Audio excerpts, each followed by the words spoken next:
Assalamualaikum warahmatullahi wabarakatuh. Alhamdulillahirrabbilalamin. Hari ini kita berjumpa lagi dengan bulan suci Ramadan. Allah Subhanahu wa taala berfirman, "Syahrul Ramadan alladzi unzila fihil Qur'an hudal linnasi wa bayyinatin minal huda wal furqan."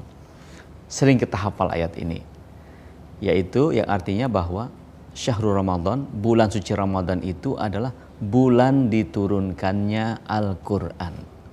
Jadi boleh dikatakan bahwa yang pertama kemarin saya sebutkan, bulan suci Ramadan adalah bulan puasa, karena kewajiban kita untuk berpuasa di bulan itu, yaitu Ramadan ya syahrul siyam. Yang kedua, Ramadan ya syahrul Quran. Ramadan adalah bulan diturunkannya Al-Quran. Boleh dikatakan bahwa kita mengecas kembali komitmen kita, ya, kewajiban kita untuk membaca Al-Quran, kemudian mengajarkannya, ya, kemudian mempelajarinya dan mendakwahkannya dan menghafalnya, sehingga Al-Quran itu menjadi lekat dengan kehidupan kaum muslimin ketika datangnya bulan suci Ramadan. Nah, itu juga tidak salah sebetulnya.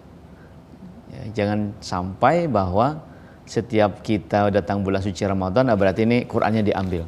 Yang paling menyedihkan adalah ketika diambil Qur'annya setahun sekali.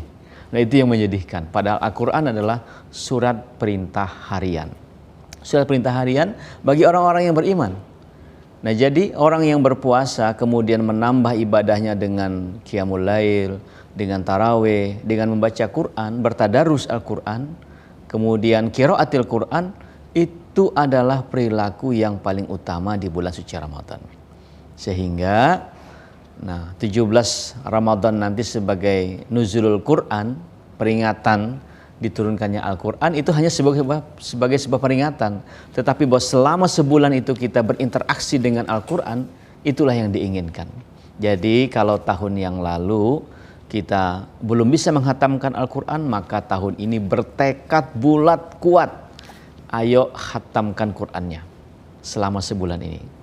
Minimal 1 juz sehari semalam dalam bulan suci Ramadan.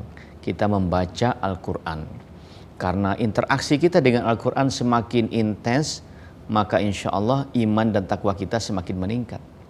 Makin jauh kita dari Al-Quran, maka makin jauhlah kita dari iman dan takwa kita.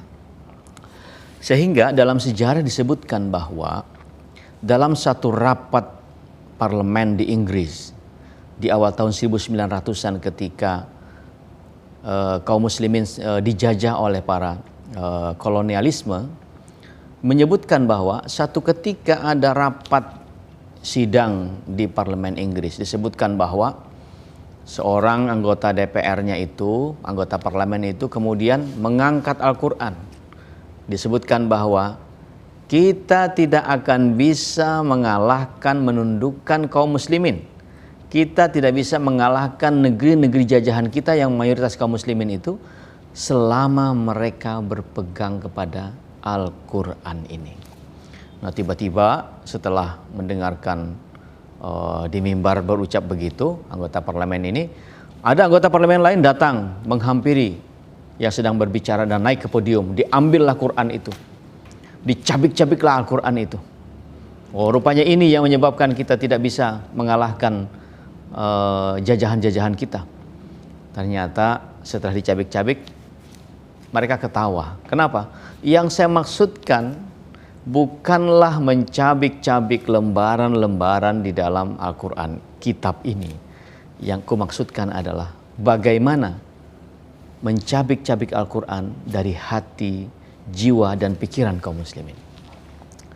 Jadi jamaah rahimakumullah, coba mereka membayangkan seperti itu. Maka dalam sejarah bangsa Indonesia, kita mengenal seorang misionaris yang kemudian dengan kajian dia terhadap Al-Quran, padahal dia seorang orientalis, Snokhorgronya namanya, yang menjadi arsitek perang Aceh, sehingga kaum muslimin setelah ratusan tahun berperang dengan Belanda itu tidak bisa dikalahkan, dan kemudian setelah itu dikalahkan.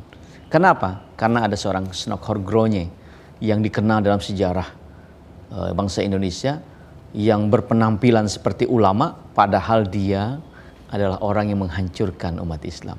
Sehingga jamaah rahimakumullah, dalam konteks kekinian bukanlah kemudian kita saling bermusuhan dengan negara-negara, bukan, atau antar agama, tidak. Tetapi yang dimaksudkan di sini adalah bagaimana kita mencintai Al-Quran, menjadikan Al-Quran surat perintah harian, menjadikan Al-Quran bacaan harian kita. Sebelum buka handphone, sebelum buka media sosial, kita baca Al-Quran, agar Al-Quran menghunjam di dalam dada kita, ya, tidak akan tercabik dia, tidak akan tercerabut dia dari nilai-nilai dasar dan keyakinan kita sebagai seorang muslim dan muslimah tentunya yang mencintai Al-Quran.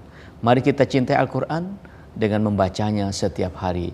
Ini bulan suci Ramadan, pahalanya dilipat gandakan 10 kali lipat, 700 kali lipat. Bahkan lebih baik daripada di bulan-bulan yang lain. Oleh karenanya, mari jamaah rahimakumullah, kita jadwalkan rutin membaca Al-Quran ini dalam kehidupan kita sehari-hari. Terima kasih. Assalamualaikum warahmatullahi wabarakatuh. Selamat menunaikan ibadah puasa.